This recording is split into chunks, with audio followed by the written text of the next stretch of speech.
students, how are you all? I hope all of you are doing really well. Let's start today's chapter, e-commerce and plugin. Introducing e-commerce, business models, e-retailing, security concern, popular e-commerce platforms and logging. Introducing e-commerce. Electronic commerce or e-commerce is the buying and selling of goods and services or the transmitting of funds or data over an electronic network, primarily the internet. It is a financial business transaction which is also known as e-business. E-commerce involves buyers, sellers and producers. Buyers are the people who purchase goods or services. Sellers are the people who offer goods and services to the buyers. E commerce यानी electronic commerce आपका क्या है, देखिए यहाँ पे हम goods and services को bye या सेल करते हैं या फिर ट्रांसमिट करते हैं फंड्स या डेटा का over an electronic network, right. So e commerce में देखिए आपके बायर्स, सेलर्स एंड प्रोड्यूसर्स तीनों ही इन्वॉल्व होते हैं. बायर्स जो कोई भी सर्विस या गुड्स को खरीदते हैं और सेलर जो कोई भी गुड्स या सर्विस को बेचते हैं. Okay. Anyone with means of internet and online payment through credit card, debit card, net banking, etc. for goods or services purchased online can participate in e-commerce. Shopping and trading in stocks are the two popular types of e-commerce. There are thousands of websites devoted to online shopping which focus on wide range of products and services. The web is a great place to sell our goods and services. E-commerce eliminates the barrier of time and distance that slows down traditional business transactions. E-commerce transactions occur quickly and globally, and a lot of time is saved. Online stores like Amazon, Flipkart, Shopify, Myntra, eBay, Quikr, OLX are examples of e-commerce websites, which you already know. Let us learn in detail about the advantages, disadvantages, and e-commerce business models. Okay. सो देखिए, जिसके पास internet का साधन है, जो online payment कर सकता है, like आपका क्रेडिट कार्ड के थ्रू या डेबिट कार्ड के थ्रू या नेट बैंकिंग के थ्रू, सो वो क्या करता है कि वो गुड और सर्विसेज को परचेज कर सकता है. ओके. एंड इस तरह से आप ई कॉमर्स में पार्टिसिपेट कर सकते हैं. सो शॉपिंग एंड ट्रेडिंग जो आपका स्टॉक्स में होता है, ये दो popular types of e commerce हैं. अच्छा, आपके पास देखिए बहुत सारी शॉपिंग ऐप्स आपके पास हैं. ओके. ऑनलाइन स्टोर्स हैं आपके जहाँ से आप सामान खरीदते हैं, लाइक आपका अमेजन हो गया, फ्लिपकार्ट है, and then you have Myntra, eBay. Okay. So there are lots of e commerce websites. So यहाँ पे इस चैप्टर में हम इन ई कॉमर्स बिजनेस मॉडल्स के एडवांटेजेस और इनके डिसएडवांटेजेस के बारे में जानेंगे. Okay. Fact folder. E-commerce transactions were initially conducted through desktop computers. Today, many handheld computers and smartphones can access the web wirelessly. The e-commerce that takes place using mobile devices is called m-commerce, okay, short for mobile commerce. अच्छा, पहले जो e-commerce transactions होता था तो वो commonly आपके desktop computers के through होता था, बट आज के टाइम पे आप देखेंगे स्मार्टफोन से भी हम ये सब कर पाते हैं. ओके. सो e-commerce जो आपके मोबाइल डिवाइसेस के थ्रू होता है उसे हम कहते हैं m-commerce. Okay. This is a new term for you which means mobile commerce. Okay. Now, advantages of e-commerce. E-commerce is a part of web which enables online buying and selling of goods and services. It has advantages for buyers as well as sellers. For buyers, convenience of shopping from anywhere and can handle multiple purchases, comparison of prices of items and detailed product information. Personalize the shopping experience by reviewing other users before buying the products. Doorstep delivery of the desired goods and services which saves time. Instant feedback and written process. For sellers, lower cost of store maintenance, free or low cost marketing activities. Potential buyers and retargets the customer. अच्छा देखिए, advantages क्या है e commerce के. सबसे पहले हम buyers की बात करते हैं. बायर्स के लिए किस तरह से एडवांटेज है ई कॉमर्स का. एक तो शॉपिंग करना काफ़ी आसान है, आप कहीं से भी किसी भी टाइम आप शॉपिंग कर सकते हैं और आइटम का जो प्राइस होता है उसको कंपेयर कर सकते हैं. पूरा आपको प्रोडक्ट का डिटेल इन्फॉर्मेशन मिलता है. ओके. और इसके अलावा आप जो है शॉपिंग एक्सपीरियंस पर्सनलाइज कर सकते हैं, कैसे कि जैसे किसी दूसरे यूजर्स ने खरीदा है उसके रिव्यूज़ आप देख सकते हैं. Okay. Before buying that product. Door step delivery आपको मिलती है, आपके घर तक सामान आ जाता है, आपको कहीं जाने की ज़रूरत नहीं होती है. और इंस्टेंट फीडबैक भी है वहाँ पर और रिटर्न प्रोसेस भी. अगर आपको कोई चीज़ पसंद नहीं आ रही है तो आप उसे वापस भी कर सकते हैं, राइट. एंड सेलर्स के लिए क्यों फ़ायदेमंद है. एक तो low cost of store maintenance, okay, जो स्टोर के मेंटेनेंस में जो कॉस्ट आता है वो काफ़ी लो हो जाता है। और यहाँ पे आप एक तरह से कह सकते हैं कि लो कॉस्ट मार्केटिंग एक्टिविटीज़ होती है, एक तरह से कह लीजिए फ्री ऑफ कॉस्ट होता है। बायर्स, यहाँ पे आपके पोटेंशियल बायर्स होते हैं, ओके, और ये रीटारगेट करते हैं कस्टमर को, right. Now business models, the 4 business basic models of e-commerce business are B2B, that is business to business, B2C, that is business to consumer, C2B, consumer to business, and consumer to consumer, that is C2C। तो ये 4 basic models हैं आपकी e-commerce business के, okay, जिनके बारे में हम detail में जानते हैं। तो सबसे पहले let's talk about business to consumer e-commerce. Business to consumer or B2C e-commerce consists of the sale of products or services from business concern to the general public or end users. In this model, the seller is a business concern and the buyer is a common consumer, that is public.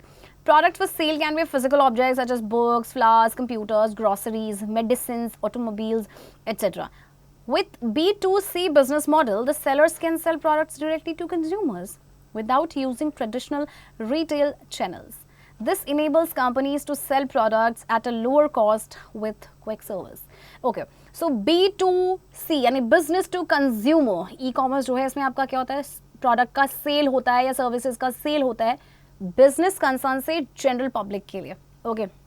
तो यहाँ पे देखिए जो आपके actually आपके जो products होते हैं जो सेल के लिए होते हैं वो फिजिकल भी हो सकते हैं, लाइक आपका बुक्स, फ्लावर्स, ग्रोसरीज, मेडिसिन। सो यहाँ पे क्या होता है कि डायरेक्ट जो सेलर है वो प्रोडक्ट किसको बेचता है, कंज्यूमर को, ओके, बिना किसी ट्रेडिशनल रिटेल चैनल के, ओके। सो इससे क्या होता है कि कंपनीज जो हैं वो प्रोडक्ट को काफ़ी लो कॉस्ट में बेचते हैं और सर्विसेज भी काफ़ी क्विक होती हैं, okay.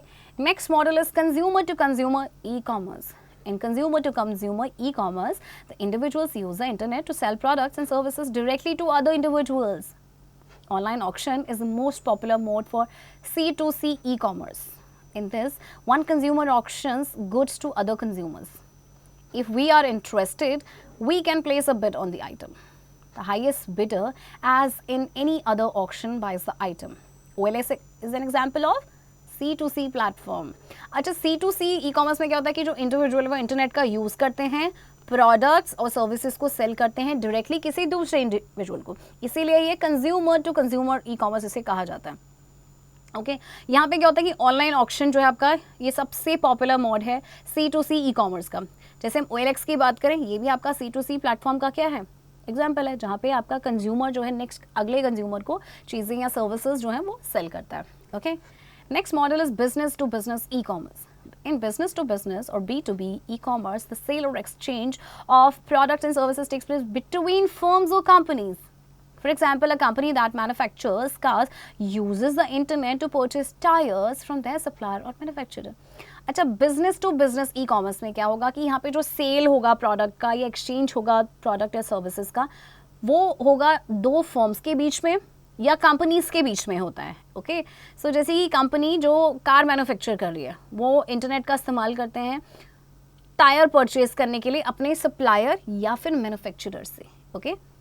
Next business model is consumer to business e-commerce, that is consumer to business C2B e-commerce is another model that is growing in prevalence. This e-commerce business is when the consumer sells goods or services to businesses and is roughly equivalent to a sole proprietorship serving a larger business. अच्छा, consumer to business C2B e-commerce ये इस आजकल ये काफ़ी चलन में है। इसमें क्या है कि एक जो e-commerce business है, इसमें क्या होता है कि जब कंज्यूमर अपनी गुड्स और सर्विसेज को सेल करता है टू बिजनेसेस, ओके, इसीलिए consumer to business e-commerce इसको नाम दिया गया है, right. Fact folder, business to employee B2E e-commerce, also known as intra-business e-commerce, refers to the use of intranet technology to handle activities that take place within a business. This e-commerce model does not generate a revenue. Instead, it increases profits by reducing expenses within a company. For example, employees collaborate with each other, exchange data and information, and access the in-house databases, sales information, and market news.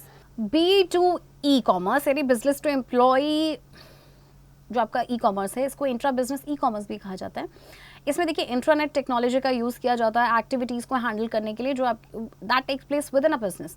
Okay, तो ये जो e commerce business है actually ये revenue generate नहीं करता, but ये profit को increase करता है। अब जब रेवेन्यू जनरेट नहीं करता तो प्रॉफिट कैसे इंक्रीज़ होगा? एक्चुअली ये एक्सपेंसेस को रिड्यूस करता है विद इन अ कंपनी। जैसे कि एम्प्लॉय जो है एक दूसरे के साथ कोलैबोरेट करते हैं, डेटा इन्फॉर्मेशन एक्सचेंज करते हैं, एक्सेस करते हैं द इन हाउस डेटाबेसेस को, सेल्स इन्फॉर्मेशन को एंड मार्केट न्यूज़ को। ओके, सो इस तरह से एक्सपेंसेस रिड्यूस हो जाते हैं, right? E-retailing. E-retail occurs when retailers use the web to sell their products and services. Once we have researched about the product, read the reviews and found the best price, we are ready to purchase it. So E retail आपका कब होता है? जब retailers जो हैं वो web का use करते हैं अपने प्रोडक्ट्स या सर्विसेज को सेल करने के लिए। ओके, सो जैसे एक बार आपने प्रोडक्ट के बारे में रिसर्च कर लिया, रिव्यूज़ को रीड कर लिया, बेस्ट प्राइस आपने ढूंढ लिया, देन आप इसको परचेज करने के लिए रेडी हैं। Okay, so online purchase process. A consumer visits an online business portal at the electronic storefront. An electronic storefront, also called an online catalog, is the website where an e-retailer displays the products. It contains descriptions, pictures, and product reviews. After going through the information, the customer makes a selection. This activates the second area of the store known as the shopping cart. The shopping cart allows the customer to collect the items for purchase. Items in the shopping cart can be added, deleted, or even saved for a future order. अच्छा देखिए online purchase का क्या process है?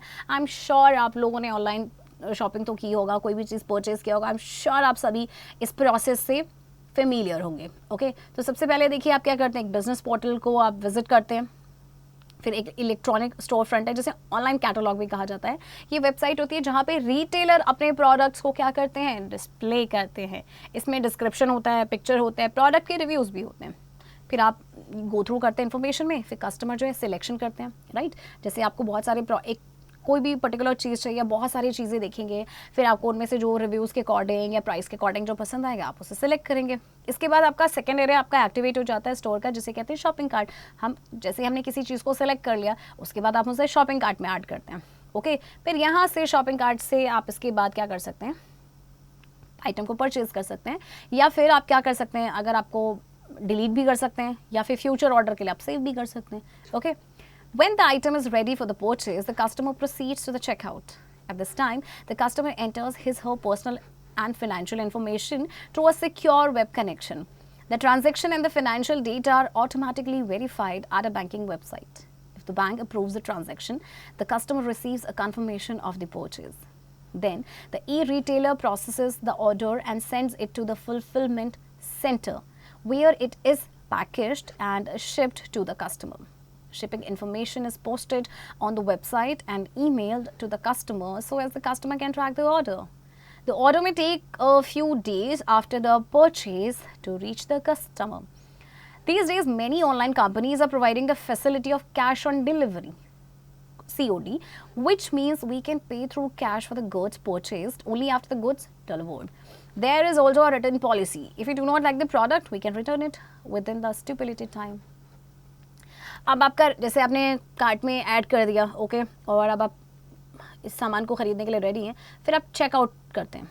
Okay, इस time पे customer क्या करता है, अपनी पर्सनल इन्फॉर्मेशन आप देते हैं, फाइनेंशियल इन्फॉर्मेशन देते हैं। पर्सनल इन्फॉर्मेशन मीन्स अपना एड्रेस बताएंगे जहाँ पे आपका जो सामान है, आइटम है, वो डिलीवर करना होगा। ओके, फाइनेंशियल इन्फॉर्मेशन आप देते हैं। सो ट्रांजैक्शन और जो फाइनेंशियल डेटा है वो ऑटोमेटिकली आपका वेरीफाई हो जाता है बैंकिंग वेबसाइट पे। अगर तो आपका बैंक ट्रांजैक्शन को प्रूव करता है तो कस्टमर को कंफर्मेशन मिलता है परचेज का। ओके, फिर जो ई रिटेलर है वो ऑर्डर को प्रोसेस करते हैं, फिर फुलफिलमेंट सेंटर भेजते हैं जहाँ पे ये पैक होता है, फिर शिप होता है। फिर शिपिंग इन्फॉर्मेशन भी वेबसाइट पे पोस्ट कर दी जाती है या कस्टमर को ईमेल कर दिया जाता है ताकि वो ऑर्डर को ट्रैक कर सके। और आपको पता है ऑर्डर को पहुंचने में, आपके घर तक पहुंचने में कुछ दिन का टाइम लगता है। और आज के टाइम पे बहुत सारी ऐसी कंपनीज हैं जो कैश ऑन डिलीवरी की फैसिलिटी भी प्रोवाइड करती हैं, यानी कि जब आपका सामान आप तक पहुँचेगा तभी आप कैश देंगे। ओके, और इसके अलावा रिटर्न पॉलिसी भी है। अगर आपको नहीं वो आइटम पसंद आ रहा है तो आप उसे चेंज कर सकते हैं। ओके, रिटर्न कर सकते हैं within the stipulated time. Okay, see आपका किस तरह से ट्रांजैक्शन होता है, देखिए authorised e retail transaction. Number 1, customer reviews electronic store front of e retailer. 2. Preparing electronic shopping cart. 3. Entering credentials on a secure website. अगर आप वो आइटम परचेज करने के लिए रेडी हैं तो फिर अपने credentials आप एंटर करते हैं. Then financial information is sent by e-retailer to the bank to perform security checks for authorization. Then e-retailer's web server sends confirmation to the customer, processes the order and then to the fulfillment center. Then 6. Fulfillment center packages the order, prepares it for shipment and then sends a report to the server to update records. And 7. Package delivered to the customer. Okay. Fact folder. Before making a purchase from any website, we should set up an account and then log into the website, as we need to input our credentials like address, a phone number, credit or debit card details and the security code. देखिए, कोई भी सामान purchase करने से पहले किसी भी website पे आपको एक अकाउंट सेटअप करना चाहिए. ओके, फिर आप उस पर लॉगिन करेंगे, आपको अपने क्रेडेंशियल्स इनपुट करना पड़ेगा, लाइक आपका फ़ोन नंबर, आपका एड्रेस है, क्रेडिट या डेबिट कार्ड डिटेल्स है and security code also. Okay. Personalized shopping cart before purchase.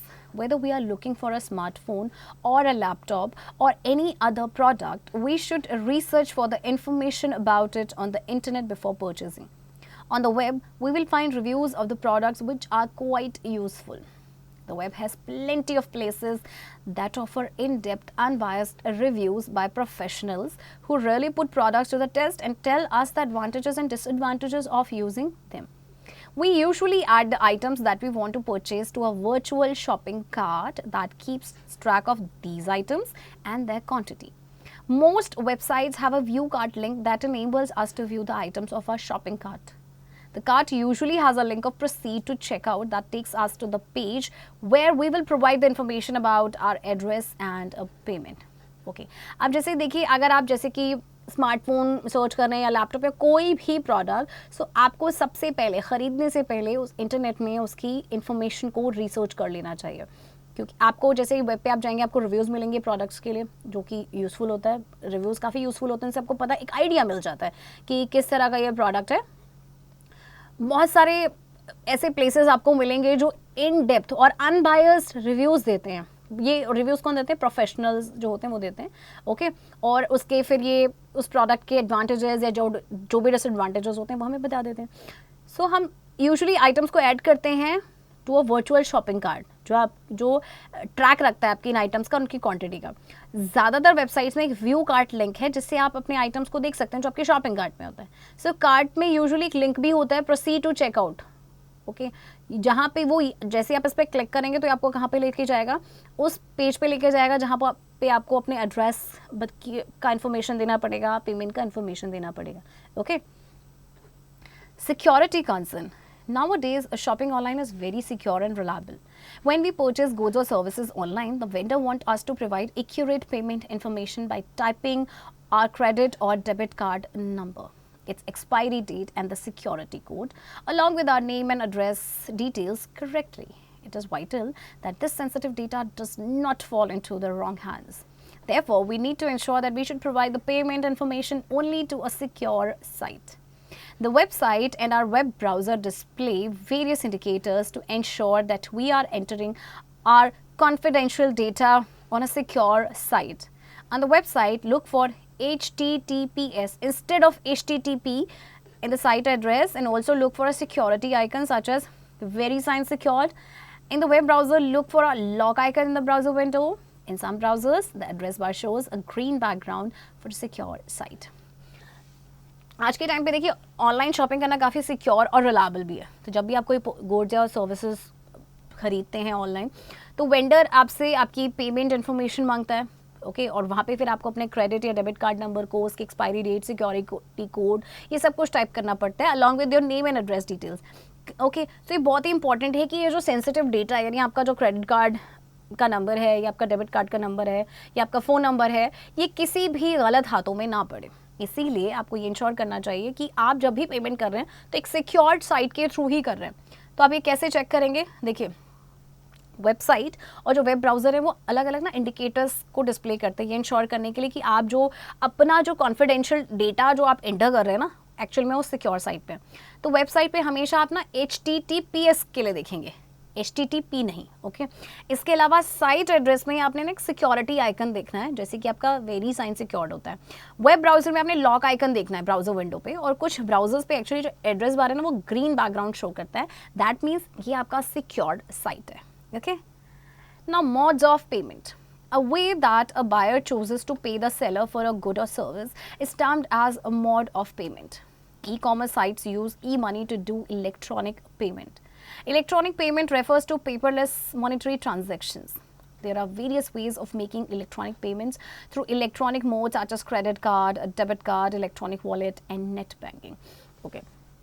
अब आज के टाइम पे देखिए मोड्स ऑफ पेमेंट आपके पास बहुत सारे आपके पास ऑप्शंस हैं जिसके थ्रू आप क्या करते हैं, पे करते हैं। तो जैसे कि आपका हो गया क्रेडिट कार्ड हो गया या डेबिट कार्ड हो गया, इलेक्ट्रॉनिक वॉलेट भी आपके पास है, नेट बैंकिंग है, ओके। सो इन सारे मोड के थ्रू आप क्या कर सकते हैं, पेमेंट कर सकते हैं, okay. A credit card is a plastic card issued by a bank that allows us to borrow pre-approved fund in order to complete the purchase. It is most widely used for making online payments. Many e-commerce sites allow us to store our credit card details securely so that we do not need to type in the card details each time. We only need to enter the CVN, that is card verification number, or CVV, card verification value, which is printed at the back side of the card. अच्छा देखिए credit card आपको given है, पे उसका picture सिर्फ plastic card होता है जो आपका बैंक आपको इश्यू करता है, जिससे कि आप क्या कर सकते हैं, प्री अप्रूव फंड जो होता है उसको बोरो कर सकते हैं ताकि आप अपना परचेज कंप्लीट कर सकें। सो ऑनलाइन पेमेंट में इसका बहुत इस्तेमाल किया जाता है, और बहुत सारे ई कॉमर्स साइट हैं जो आपको अपना अलाउ करते हैं आपको कि क्रेडिट कार्ड डिटेल आप वहाँ पे सिक्योरली आप एंटर कर सकें ताकि आप परचेज कर सकें, ओके। और हर बार आपको एक कार्ड डिटेल्स आपको टाइप करने की ज़रूरत नहीं पड़ती, आपको सिर्फ CVN नंबर एक डालना पड़ता है और एक CVV जिसे कहते हैं कार्ड वेरिफिकेशन वैल्यू, जो आपके कार्ड के बैक साइड में प्रिंटेड होता है, okay. A debit card is also known as bank card, is also a plastic card issued by a bank that allows us to complete the purchase. It looks and works in the same way as a credit card. The only difference is that when we use debit card for any transaction, the money for that transaction deducts directly out of our bank account in almost real time, while when we use credit card, the amount will be charged to our line of credit, meaning we will pay the bill at a later date, which means that we get more time to pay. Okay अब debit card देखिए, debit card आपका बिल्कुल credit card की तरह दिखता है। Debit card को bank card या इसे आप जनरली ATM कार्ड भी कहते हैं, ये भी आपका प्लास्टिक कार्ड होता है जो आपका बैंक आपको इशू करता है, ओके। अब ये दिखता तो सेम तरीके से क्रेडिट कार्ड से, बट डिफरेंस क्या है कि जब भी आप डेबिट कार्ड यूज़ करते हैं ना ट्रांजेक्शन के लिए, तो आपका मनी जो है डायरेक्टली डिडक्ट हो जाता है आपके अकाउंट से, okay. E-wallet, also called a digital wallet, allows us to store our credit card and bank account numbers in a secure environment and eliminates the need to enter account information while making our payment. Once we have registered and created e-wallet profile, we can make online payments faster. E-wallet को digital wallet भी कहा जाता है। यहाँ पर अपने credit card या bank account number आप स्टोर करते हैं सिक्योर एनवायरनमेंट में, ओके। और इसके बाद जैसे ही आप रजिस्टर्ड हो गए, आपने ई वॉलेट प्रोफाइल क्रिएट कर लिया, तो आपका जो ऑनलाइन पेमेंट है वो बहुत फास्ट हो जाएगा, okay. Next, net banking is a system of banking in which a customer performs transaction electronically without visiting the bank personally. When we choose net banking option for a transaction in e-commerce, it redirects to our bank's website, where we need to sign in by entering the user ID and password. The amount for transaction is deducted directly from our bank account. Net banking आपका एक system है banking का जिसमें customer जो है transaction electronically perform करता है, मतलब आपको विजिट करने की ज़रूरत नहीं होती है बैंक को पर्सनली। तो जब आप नेट बैंकिंग ऑप्शन को चूज़ करते हैं ना ट्रांजैक्शन के लिए, तो ये रीडायरेक्ट करता है आपके बैंक्स वेबसाइट पे, जहाँ पे आपको साइन इन करना पड़ता है, यूज़र ID एंटर करना पड़ता है और पासवर्ड, ओके। और फिर जो अमाउंट है जो ट्रांजैक्शन का वो आपका डिडक्ट हो जाता है डायरेक्टली आपके बैंक अकाउंट से। Popular e-commerce platforms, Amazon was founded by Jeff Bezos in late 1994. In the beginning, Amazon.com sold books, but today it is a vast internet-based e-commerce site that sells books, music, movies, housewares, electronics, toys, and many other goods, either directly or as a direct link between other retailers and the customers. Amazon, आपको पता होगा, Amazon के founder थे Jeff Bezos, और 1994 में इन्होंने इसकी शुरुआत की थी। लेट 1994 में। तो शुरुआत में देखिए Amazon.com था, वो सिर्फ बुक्स बेचा करता था, लेकिन आज के टाइम पे ये A to Z सब कुछ बेचता है। तभी देखिए एरो का साइन है ना आपका, ए से लेके जी तक सारी चीज़ें, चाहे वो इलेक्ट्रॉनिक्स से रिलेटेड हो, हाउसवेयर हो, मूवीज़ हो, म्यूज़िक हो, इलेक्ट्रॉयज, everything. Flipkart Private Limited is an Indian e-commerce company headquartered in Bengaluru and incorporated in Singapore as a private limited company. Founded by Sachin Bansal and Binny Bansal in 2007. The company initially focused on book sales before expanding into other product categories such as consumer electronics, fashion, home essentials, groceries and lifestyle products. So Flipkart आपकी एक Indian company है जिसकी शुरुआत की थी सचिन बंसल और बिनी बंसल ने 2007 में। तो पहले कंपनी से बुक को सेल करती थी, बट इसके बाद अब ये फैशन, होम एसेंशियल्स आपको यहाँ पे मिलेगा, groceries, lifestyle products, everything. Myntra is a major Indian fashion e-commerce company headquartered in Bengaluru, Karnataka, India. Established by Mukesh Bansal along with Ashutosh Lavania and Vineet Saxena. Myntra sold on-demand personalized gift items. The company was founded in 2007, but in May 2014, it was acquired by Flipkart. Myntra भी आपकी एक Indian company है जो आपकी बेंगलुरु में headquarter है। इसको establish किया था मुकेश बंसल ने आशुतोष लवानिया और विनीत सक्सेना के साथ। तो मिंत्रा जो है on demand personalise gift items sell करता है। कंपनी की जो नींव रखी गई थी 2007 में, लेकिन 2014 में इसे फ्लिपकार्ट ने एक्वायर कर लिया था। Okay. Snapdeal is an Indian e-commerce company based in New Delhi. The company was started by Kunal Behel and Rohit Bansal in February 2010. Snapdeal has grown to become one of the largest online marketplaces in India, offering an assortment of 4 million plus products, shipping to more than 4,000 towns and cities in India.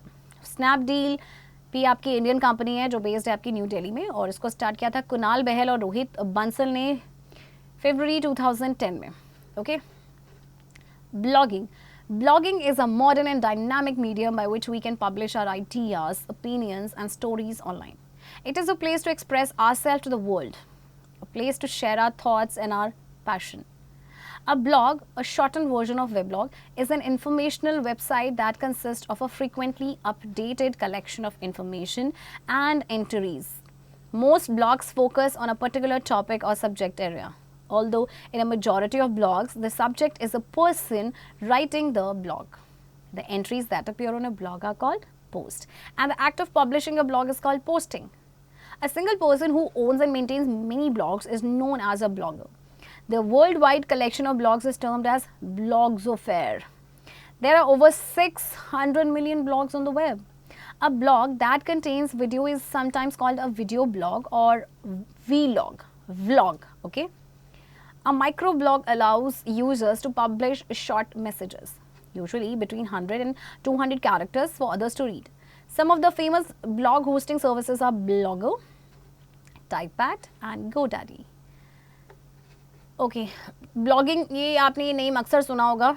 ये एक modern medium है जहाँ पे आप अपने ideas, opinions, stories को online आप publish कर सकते हैं। यहाँ पे आप अपने आप को एक्सप्रेस कर सकते हैं। एक ऐसी जगह है जहाँ पे अपने आइडियाज़, अपने शेयर्स, अपने थॉट्स और अपने पैशन को आप शेयर कर सकते हैं।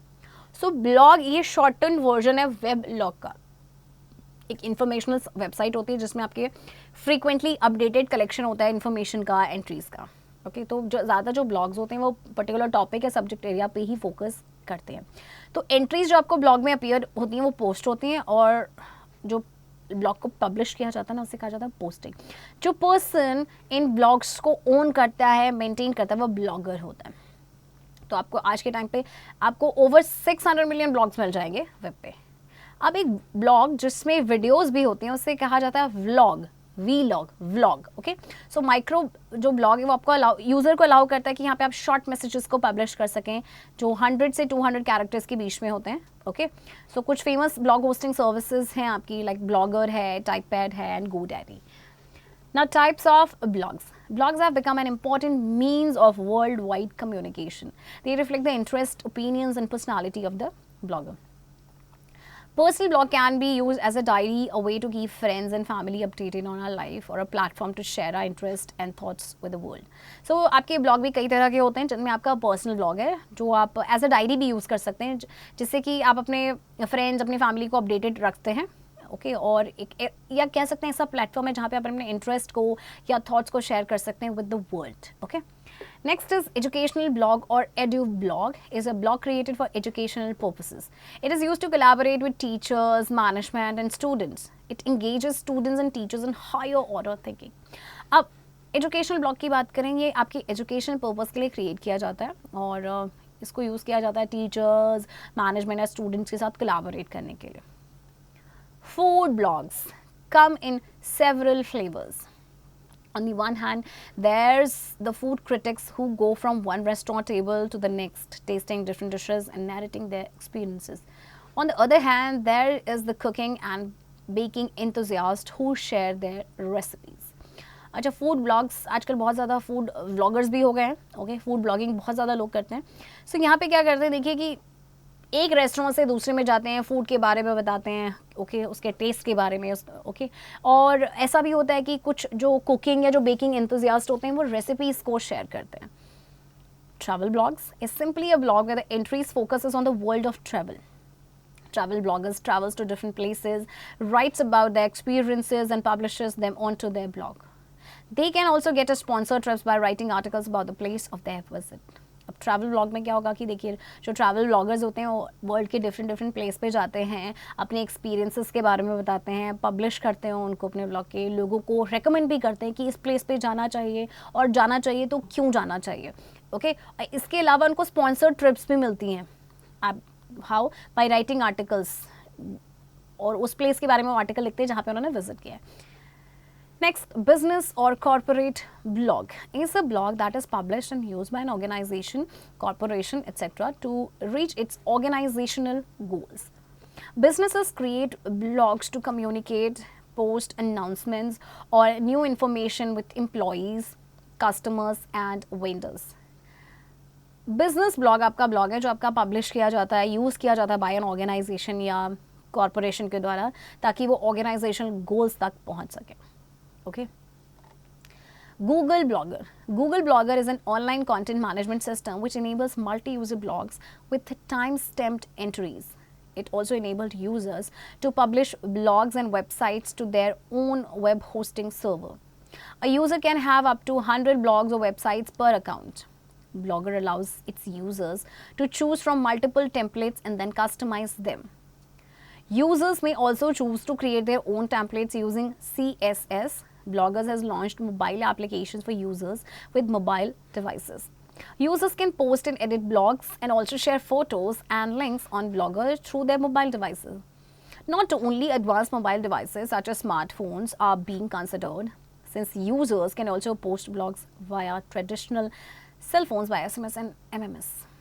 सो गूगल ब्लॉगर आपका ऑनलाइन कंटेंट मैनेजमेंट सिस्टम है जो कि मल्टी यूज़र ब्लॉग्स को हेल्प करता है with time stamped entries.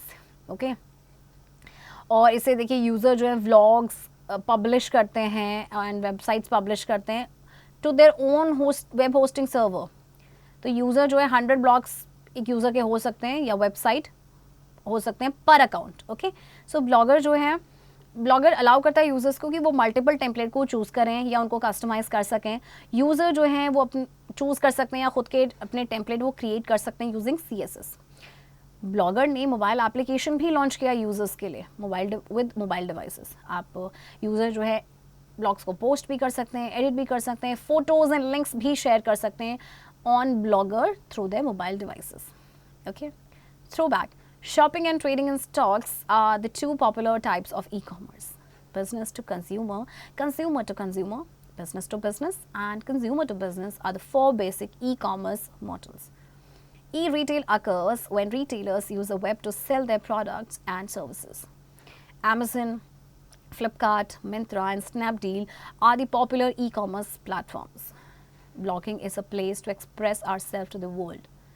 A blog that contains a video is sometimes called a video blog or vlog. Okay, so students, here comes the end of this chapter. Exercise की practice अब आप खुद से करेंगे.